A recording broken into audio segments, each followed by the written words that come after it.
People always say, "Oh, you get what you paid for." Absolutely, that there are circumstances where that absolutely rings true, but Yeah, like gas station sushi. I was gonna say, don't be coming for my gas station nachos. You know I love those I was things. coming for nachos all day long. Gas station nachos, yes. Gas station sushi, not a smart idea. Hey everyone, welcome to the S.O.B Marketing Podcast, where we celebrate the S.O.B that you are, and if you haven't figured it out yet, we mean small-owned business. We don't mean S.O.B. Listen, we know that as a small business owner, you are working hard on the daily to keep your business fully operational while trying to promote it. And while some days it may feel like the business is owning you, if we're being honest with each other, I bet you would admit that you wouldn't give up the insanity for anything. Our commitment here at the S.O.B Marketing Podcast is to give you the real talk, what works when it comes to advertising, marketing, promoting your business, and then what doesn't really work. And Chelsea and I promise to always keep the conversation real. Hey everybody, and welcome back to the S.O.B Marketing Podcast. S.O.B as in small-owned business. I promise we are not calling you guys names. Before we get started, just a little bit of housekeeping. Thank you so much for listening. If you are enjoying this podcast, please consider leaving us a review and consider sharing this with other small business owners. We want to help as many business owners as we can feel comfortable about handling their own marketing. And if you have a topic that you want us to talk about, please let us know. Send us a DM, leave a comment, send us an email at help@theseasonedmarketer.com. We want to answer all of your marketing questions, so go ahead and let us know what you want to hear from us. Vivian, what are we talking about today? Okay, so today we are actually going to be sharing some real life advice from real life small business owners. Okay, y'all, this is not stuff we're making up. This is not advice that Chelsea and I have, but this is advice from some of our friends who happen to be small business owners. And so we are just excited to be able to share what they think is their best advice for Small Business Saturday. Chelsea, just as a refresher, when is Small Business Saturday this year? So Small Business Saturday this year is November 30th. It is the day after Black Friday. Black Friday is the day after Thanksgiving. I think we all know. And before you say, Vivian, Chelsea, it's way too early to start thinking about this. First off, we are at like the end of October. So no, it is not too early to be thinking about this. If anything, you should already have a good idea of what you're going to be doing for Small Business Saturday. Don't leave this to the last second. Yes, 100%. We want to encourage you guys. The sooner that you start planning for this, it means the less stress you are going to have whenever these dates sneak up on you, as they have a good tendency of doing. Chelsea, which piece of advice do you want to share first? Okay, well, I have a piece of advice from our wonderful friend Bray over at Sweet Rose Waxing Company. And I think this is the perfect opener for this conversation because she said, you do not have to participate. You don't have to do it. And that's the end of the episode, guys. But she elaborated a little more. You know, if the idea of planning out sales and doing a big to-do for Small Business Saturday is just going to give you extra stress and you don't really feel like it's a good fit or it would benefit your small business, you don't have to do it. You became a small business owner because you wanted the freedom to do what you want. So just do what you want. You don't have to participate. Great reminder that peer pressure does exist, because I think that is why she decided to have that be her piece of advice, because so many small business owners do feel pressured to participate in these big holiday shopping days, right? So whether that be for Thanksgiving, Small Business Saturday, Black Friday, Cyber Monday, there are like a gajillion days now that everybody wants to, pitch a sale or increase sales. And if it's not right for your small business, or if you just don't have the bandwidth, okay, let's keep it real, you guys. The thing is, if you are a solopreneur, if you are going about this and you're a one-man show, one-woman show, and you just don't have the bandwidth or the wherewithal to be able to do every single shopping day out there. You don't have to, and you shouldn't feel pressured to have to do that.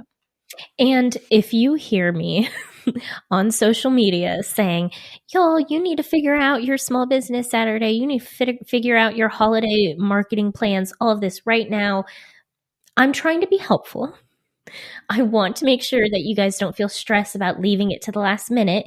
You can tell me in your mind, I mean, please don't message me saying this because it's just going to hurt my feelings, but you can tell me in your mind, Chelsea, I'm just not going to do it, so leave me alone. Your big sister is going to remind you that you need to get a little bit of tough skin, girly. For what? I mean, okay. There's no reason for you to have to physically tell me that you're not going to do it. But I mean, you know what? I'm sorry. I take it back. If you want to message us and say, actually, we're not doing Small Business Saturday, so I don't need your advice, fine. Do it. Yeah. All right. So we're starting off, I think, with a really great number one, which is from Ray over at Sweet Rose Waxing Company. And basically, she's saying you don't have to participate. She's giving you permission straight up. If you don't want to do Small Business Saturday, just don't do it. I also want to say your business might not be the right business for Small Business Saturday. Like, yes, you're a small business, but let's think about this from Bray's perspective. She's a salon, right? She's a waxing salon. Yes, there are ways that she could incorporate Small Business Saturday, but she's probably going to have to get real creative with it. And that's just not a business that would come to mind specifically for Small Business Saturday. So I can completely understand why she's like, not even going to do it, not even going to worry about it. She doesn't feel like getting creative and giving herself the extra stress of having to come up with a way to make this work. So also think, if you are a business, that Small Business Saturday might be a little more difficult for you and you're already at the end of your bandwidth, just take a second and really consider, do I even want to consider this? And we are big proponents for just reminding you guys to always, weigh out the advantages and disadvantages, or also figure out if I don't participate in Small Business Saturday, can I use my time in a different area of my business? Can I instead use that time to plan out my Christmas? Yeah. Right? Not Christmas in general, but I mean, as it relates to your sales for your business. But you could be putting effort into something different. So it's not necessarily that like you just don't do anything, but maybe your time is better spent focusing on something else as opposed to just a flash in the pan Small Business Saturday deal. Okay. So the next piece of advice that I want to jump into, we're kind of still following the same mindset. So Jessica, you called me out in a previous episode. Yeah. If you guys don't remember in a previous episode, when Chelsea called Jessica Jessie, I was like, oh, now you're BFFs. You're calling her by little cutesy nicknames. So Jessica from Southern Curiosities, she says, don't be afraid to keep it small. Like, you don't have to go all out for the holidays. Doing something small, like just offering free shipping, online orders, that's enough. There are no rules, and you can do what you want and what you can. And I think this is a really good piece of advice. Let's think about Jessica, her business, Southern Curiosities. It's fun, whimsical taxidermy, right? All of her pieces are a little pricier. She's not going to do a big discount on them. Like, that's hours, days of work. She cannot reasonably discount her products. But just doing free shipping for Small Business Saturday, like, that's her little bit. And that's completely reasonable. Yeah. And I also think that sometimes we kind of get strong-armed into thinking that we have to keep up with the Joneses, and the Joneses in this case is going to be the big box, like, Yeah. World Markets or Kohl's Yeah. or whatever, because they are discounting so heavily and they are promoting so much. The thing is, as a small business owner, you have a different set of resources than those larger companies. They can definitely absorb a heftier discount on Mhm. their margins are different than exactly what you're saying. Jessica, she knows her numbers very, very well, Mhm. and she's priced her products to be a reflection of the amount of time and care and attention and her craft Yeah. that she's actually put into it. And so I do think that's where it varies a little more. I love that she is saying, get creative with it. And it doesn't necessarily have to be a discount on the product or the service. It can be an added bonus, an Yeah. added value in a different way. I know for Chelsea, we have a client that's an elderberry company. Sometimes what she'll do is sometimes she looks at the bundles that she's Mhm. putting out there, right? So maybe she'll change the bundle up. Maybe she'll do a buy one get one free or a express shipping, but it's got to hit like a certain amount. You have to buy like $40 worth of product in order for you to get free shipping or whatnot. So it can look. There are various different ways that you can incorporate this into your small business. I'm really glad that you brought up the fact that small business owners, let's be reasonable. You're not competing with those big box brand stores. Like you guys, it's like comparing apples to oranges. You guys are so different. What you provide to your consumer is so different. You're providing something more personal. You're providing, maybe it's a handmade product. You're providing a story, like it's a different feel. So don't be afraid to stand up for yourself and say, no, I'm not going to be able to do like a 75% discount for Small Business Saturday, but you know what? I can provide you with a beautiful handmade product. One of the things that is most often overlooked too is the fact that you guys, I'm going to try to put this I don't mean this derogatory when I say this, okay? Okay. You train your customers. And what I Okay. mean by that is, let's say that this Small Business Saturday, you want to go all out and let's use the example you just gave, Chelsea, you're doing 75% off of your product. What do you think that customer is going to expect come 2025 Small Business Saturday? Mm-hmm. All right. And so maybe think of it in the container of, you want to be not just on brand, you don't want to be competing with everybody. You want to make the decisions that are right for you and your small business, and be sure that those decisions are going to be decisions that you could carry with you potentially into next year. So not to say that you can't run different sales or just do different things year to year. You absolutely can. And we encourage you to do that, to just try things out and experiment. However, if you are heavily discounting one year and then the next year you decide to forego it, I think it kind of sometimes gets people a little, I don't know, it kind of gets their panties in a little wad. So like, just be sure that you're cognizant of that. How do you want to train your customers to expect, or what do you want to train them to expect in these, holiday seasonal promotions? Jessica was also very nice, and she provided us with some general advice for small business owners just starting out that I would love to share, just because she is, a seasoned small business owner, or small owned business, I'm sorry, S.O.B, of course. So she says, general advice, stay consistent and use your free resources. Stay consistent with your branding as well, because being consistent with showing up and branding is going to help you become recognizable for your audience. Such a good piece of advice. Great, great tips. I love all of that. And I mean, spoken like a true marketer, I think. That's definitely the free resources. I hope that I think a lot of times there's this weird association with something being free and something not being good. Yes. Okay, so people always say, "Oh, you get what you paid for." Absolutely, that there are circumstances where that absolutely rings true, but Yeah, like it gas station sushi. I was gonna say, don't be coming for my gas station nachos. You know I love those I was things. coming for nachos all day long. Gas station nachos, yes. Gas station sushi, not a smart idea. Questionable. Yeah.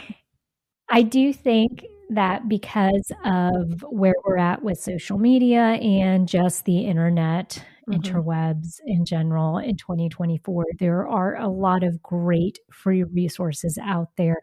And I hope that as a small business owner, you guys know where you can find free resources for your particular industry, for your particular product or service that can help you just either cut down the amount of time that you're trying to figure something out, or it can introduce a new tool for you to be able to do to help you save time in one area of your daily, business operations. Can we go back to branding? Because I recently on our Instagram, the Season Marketer Instagram, I had shared a reel from, I'll tell you right here, I'm sorry, from Palmetto Pup Co. And she was talking about how it's so important for her as a clothing brand because she does like sweatshirts and stuff like that. She embroiders them. How important it is for her to add that label with her logo on it, because that just gives you that extra bit of validity. That's what I'm thinking of. Does that make sense? Do you understand what I'm saying? Like the logo on the merch or on the tag? On the, like, how you have a tag on your shirt? Well, and so in both cases, yeah, it's the one little extra that you're doing to brand it, right? To say like, "Hey, this is the source. This is where I bought it from." Are you a small business owner feeling overwhelmed by marketing? We understand. That's why we created the S.O.B community just for you. Imagine having access to expert marketing advice every week through our interactive Zoom calls. Network with fellow small business owners in our community, share valuable insights, and grow together. Dive into our comprehensive training videos covering everything from social media to SEO. And all this for just $50 a month. Empower your small business without breaking the bank. Join the S.O.B community today. All right, so the next piece of advice we have from Erin over at Paper Daisy Press, and she said, "Don't be afraid to take risk and make mistakes. You'll never grow if you never reach for something, and try to remember to be kind to yourself." I think a lot of small business owners, myself included, put a ton of pressure on themselves, and it can be really detrimental, not only to their business, but to our creativity. Can we just give her a round of applause for that one? Erin, we agree with everything that you said. I mean, here's the thing, and I'm saying this as a fellow small business owner, you guys, okay? So I get it. It is hard and it is uncomfortable to lose money.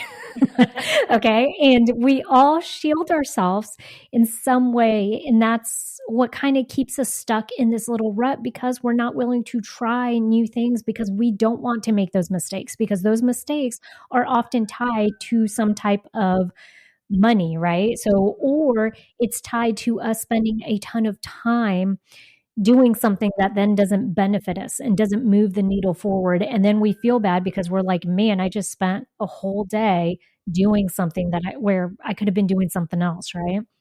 So I get it, but the truth is that if you're not experimenting and if you're not able to kind of check some of that stuff off the list, then you're not really, I think, able to try new things when it comes to your marketing.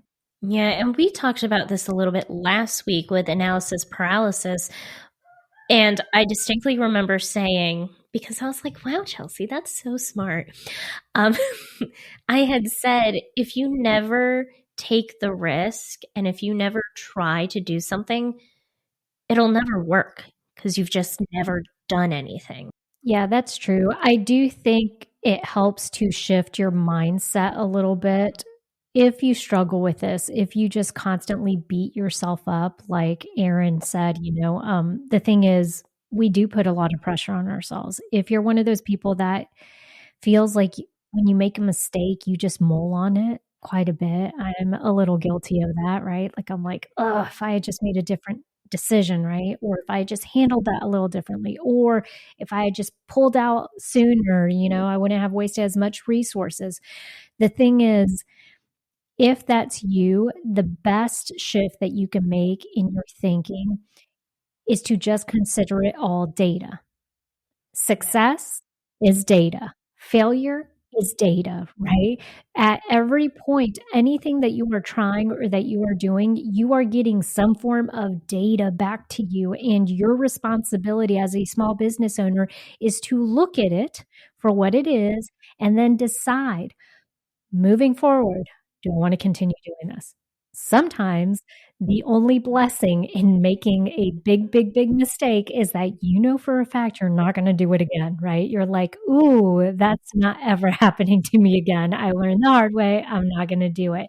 But it's all information that you can use to move forward in your business. I love it. Be little data analysts. I was going to say be little robots, but then I was like, no, we still want you to have emotions. So data analysts.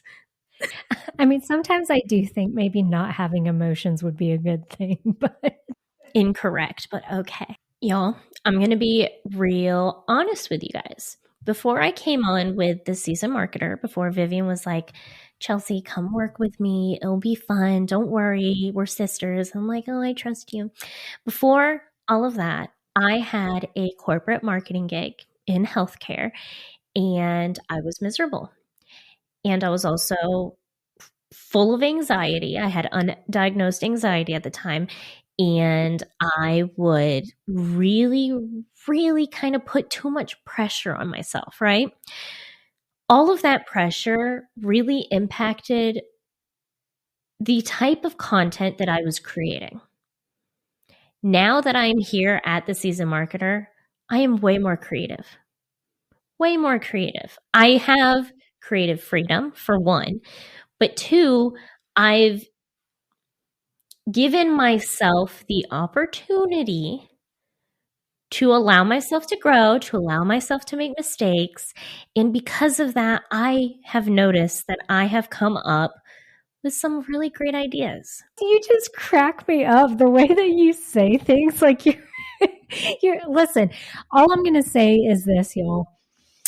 Chelsea and I grew up in the same family. We grew up with the same mom and dad. And I promise you, like, our mom gave us a healthy dose of self-esteem. Okay. She sure did. She gave us a healthy dose of self-esteem. I think dad is the one who sometimes gave us a little piece of humble pie, but Chelsea apparently could have had a little more humble pie. Incorrect. No, because here's the thing.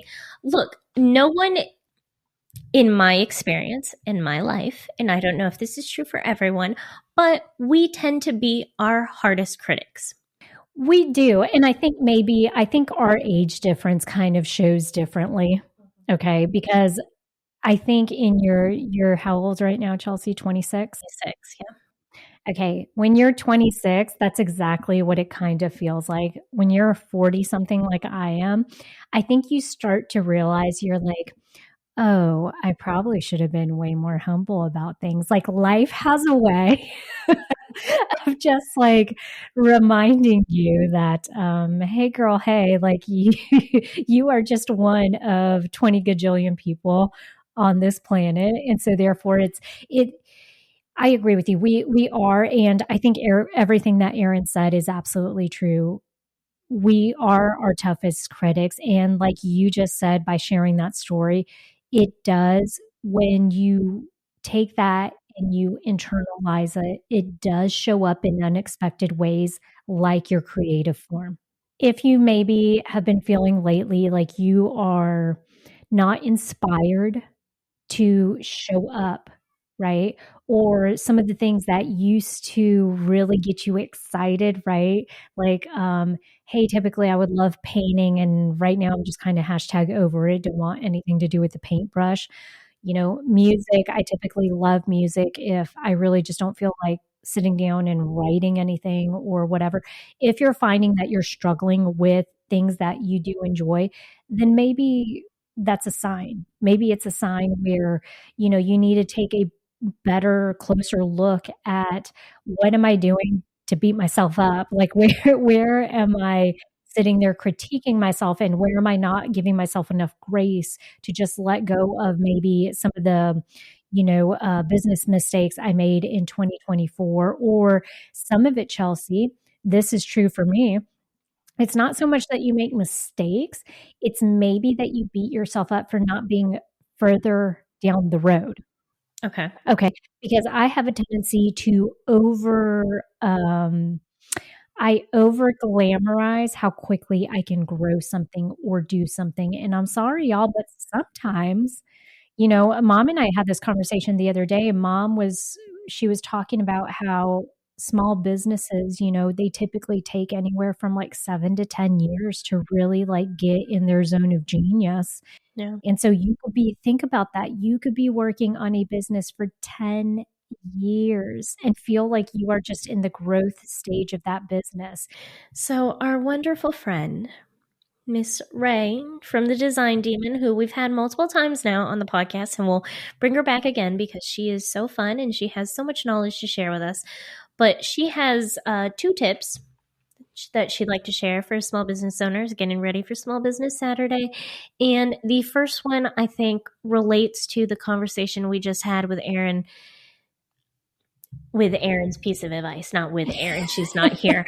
But Erin probably just like looked over her shoulder like, what? Was I somewhere and didn't know? No, right. But so Ray said, look, if you don't make any sales, it's okay. Like, your success is not measured to how well a single sale does. I think that is a huge one, because we're saying, oh, Black Friday is a big event. Oh, Small Business Saturday is a big event. And then let's say you do the big event and you don't get any sales. I understand that could hurt, but like she said, that's one single event. Right. It's all, what do we say? Data. It's all data, right? Like, then you can look and see why didn't it work? Was, maybe did I not start promoting it early enough? Mm-hmm. Was it just a promotion that people really, weren't into? There could be various reasons for it not going off without a hitch. But I do think the other part of it is, Chelsea, one thing that we often overlook is also the fact that we're playing a game of percentages. Mm-hmm. All right. So the thing is that depending on where you are in your small business, a Small Business Saturday promotion could go extremely well if, let's say, you've built up an audience and you have a solid email list and you've been showing up for that community for, the entire year. And so therefore you have a product that they are looking forward to it being slightly discounted, or, whatever that promotion is or looks like. It's going to be very different. That experience for that small business owner is going to be very different than the experience of a small business owner that literally just started their business, let's say September 1st. Yeah. Okay, because your time frame for growing an audience is very different than the other person. So Ray actually also gave us a practical tip as well, since she has, a couple of these under her belt and everything. She specifically focuses on stocking stuffers for Small Business Saturday because they're easier to assemble, they take less material, and they sell at a cheaper price. So it's just a little bit easier to move that kind of product specifically for her. And again, stocking stuffers are great for this time of year. I love it. I love that she's figured out what works well for her, and the only way she probably has done that is through experimenting. Yeah. So if you need another reason to experiment, there you go. Let Ray be your example. She probably has experimented with this stuff and she's now come to the conclusion that she knows exactly what works for her customers, what they are excited to purchase during that time frame, and something that is seasonal and relates to, the upcoming holiday season. Yeah. Which this is going to be like a random piece of this, but do you still get stocking stuffers? Yeah, actually my in-laws are big stocking people, so we get a huge. Well, then I have another question, and I mean this in the sincerest way, y'all, okay? We're a Hispanic family, but Vivian and I are both in relationships with country boys. So both of Tim's grandmothers always do stocking stuffers, and they always give us like, I have my own stocking. Oh, yeah, me too. I've had one since I started, since Yeah. we've been married.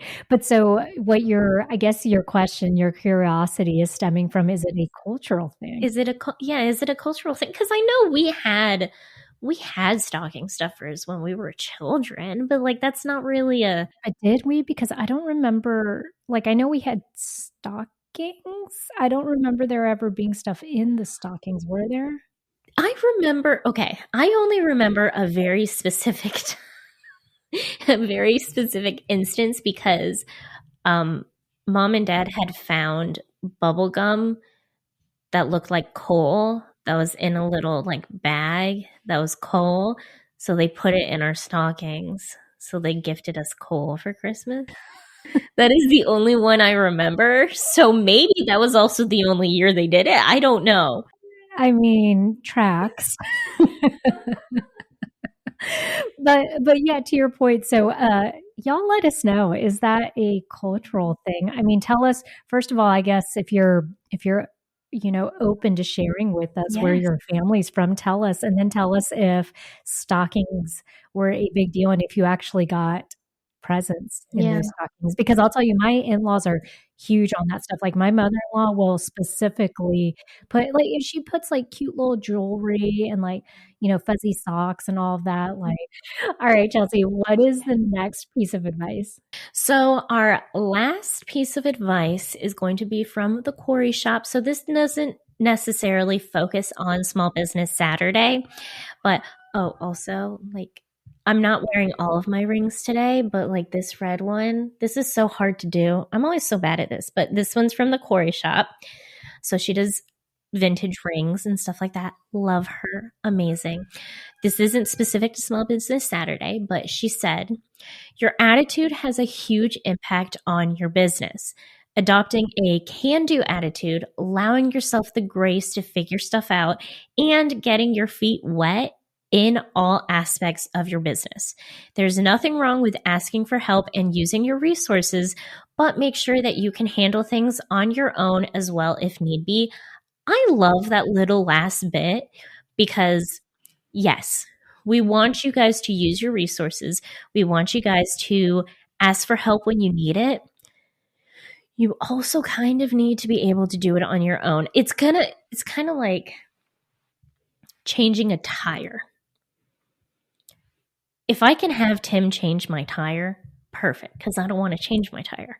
But I still need to be able to change my tire on my own if he's not there to help me. I think there's also a practical side to it where, like, a little bit of tough love, y'all. If you're a small business owner and you are employing people or utilizing resources to help you with some type of function in your business, but yet you are not familiar with that function and you don't know, how in the world are you able to keep up and to act appropriately gauge whether you are getting your values worth out of, a position or out of a particular consultant or whatever you're utilizing. I mean, it's smart from her perspective. I love that she also included that in there because at the end of the day, let's say you hire a social media manager, your social media manager quits. Does that mean you are just not going to show up on social media? Hopefully the answer is no, because you need to be able to get by and be able to do this stuff. The other thing is, how do you gauge when you have a good social media manager and when you have a bad one? It's only if you know what duties and responsibilities they should be doing and how they should be doing that effectively. So I agree with everything she said, agree with you too, that it's exactly like changing a tire. If you own a car, you should be responsible and know how to change a tire on the off chance that Tim is not around and and you have to do it on your own. And I'm also really glad that she brings up attitude because, attitude is so important. It's the reason that Vivian thinks that I need humble pie because I am never going to bring myself down. I'm going to figure it out. I'm going to keep on doing what I'm doing. And it's also the reason that in Chelsea's Christmas stocking this year, I am going to gift her humble pie. You're getting humble pie in your stocking stuffer. Okay? So just be prepared, Chelsea. But I have a can-do attitude. No, I love it. I do think attitude's extremely important, and it's also gonna be, Chelsea, sometimes it's funny that we're talking about your attitude today because usually you're the one that's telling me that I'm always super, like, optimistic about stuff, like, I'm wired that way. My thing is, my attitude is the one choice that I have every day when I wake up, okay? And so I would rather not choose to be freaking miserable and, sit there and run through all of the negative things that could possibly be happening in my small business. I choose to focus on the good, the headway that I've made, and also optimistically look forward to the goals that I'll be reaching within the next 6 months, 12 months. And, I'll dare say it, but if you're a small business owner, I kind of feel like to some extent you guys have to have your head in the clouds. I just feel like to some extent, even the smallest little piece, you have to be optimistic in those ways. And I love that she did focus it back on the Marie Forleo she's a like internet business coach, and she actually wrote a whole book called Everything is Figure Outable, and that's the basis of her thing. Is basically she's like, there's always a way to figure out how to accomplish something, and so if you're not quite there yet, it just means that you haven't stumbled, upon the right way to do it or the way that you're going to do it. What I try to do is I just say it out loud. I'll figure it out. And Tim does it too. Just say it out loud. I'll figure it out. Because then you're speaking it. And two, you're kind of forcing yourself to be like, calm down. Whatever's wrong, you'll figure it out. Well, and how many of us spend so much more time? It's almost like I do that too. However, I do allow myself, I will say this, I allow myself whenever I'm upset about something or I feel like I'm in a little bit of a pickle, I allow myself time to moan about it. Okay. Like, I feel like that's very therapeutic and cathartic for me. Like, I need to, if I'm upset about something, I give myself 5-10 minutes to be mad about it, cry about it, get upset about it, and then I'm done with it. Like, I'm like, okay, you've allowed yourself to express that emotion and it's a valid emotion, but now move on. Like, now is the part where you're like, I'm feeling like a little sad sack of potatoes. I've allowed myself to do it. Now it's the get to work part. I have a problem. How am I going to fix it? I have, my small business Saturday didn't go as planned. How am I going to do it different next year? I really loved all of the responses that we got when we asked, hey, small business owners, give us advice. Give us things that you wish you had heard when you first started out, when you did your first small business Saturday. I thought these were great. If you are listening to this and you have a piece of advice that you didn't hear, that you're like, ooh, if you're doing your first small business Saturday, you need to hear this. Even if it's something, actually practical, like Ray from the Design Demon, focus on stocking stuffers. That's what she does. Any piece of advice, share it with us. Send us a DM. Comment on YouTube. Comment on Spotify. Send us a DM. I think I said that already.